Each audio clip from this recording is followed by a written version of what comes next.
నమః. సౌండ్ గట్టి రావాలి. ఓం నమః. అందరికీ శుభోదయం. రథసప్తమి శుభాకాంక్షలు.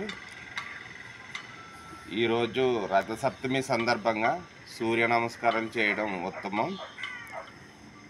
మనకి ప్రత్యక్ష దైవంగా సూర్యభగవాన్ని చెప్పుకోవచ్చు. ఈరోజు సూర్య నమస్కారాలు స్టార్ట్ చేద్దాం. ఓం హిరణ్మయ పాత్రేన సత్యసాపి హితం ముఖం తత్వం భూషణ్ అపావృణో సత్యధర్మాయ దృష్టయే నమస్తే బ్రహ్మరూపాయ నమస్తే విష్ణురూపిణి నమస్తే రుద్రరూపాయ భాస్కరాయ నమో నమః. ఓం మిత్రాయ నమః. ఓం రవయాయ నమః. ఓం సూర్యాయ నమః. ఓం భానవే నమః. ఓం ఖగాయ నమః. ఓం పూష్ణే నమః. ఓం హిరణ్యగర్భాయ నమః. ఓం మారీచాయ నమః. ఓం ఆదిత్యాయ నమః. ఓం సవిత్రే నమః. ఓం అర్కాయ నమః. ఓం భాస్కరాయ నమః. ఓం మిత్రాయ నమః. ఓం రవయాయ నమః. ఓం సూర్యాయ నమః.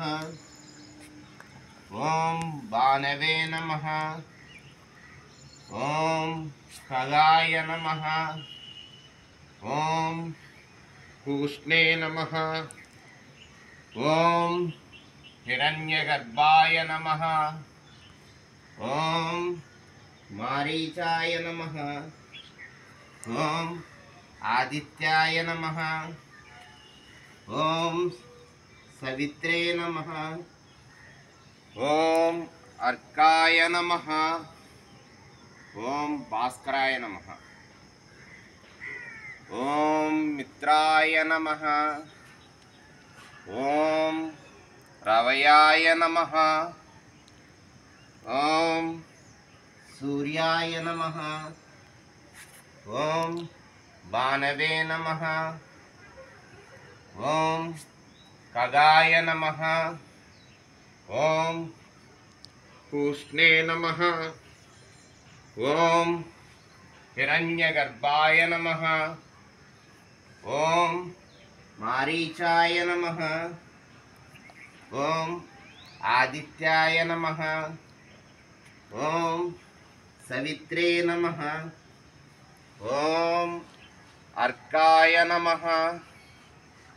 ఓం భాస్కరాయ నమః.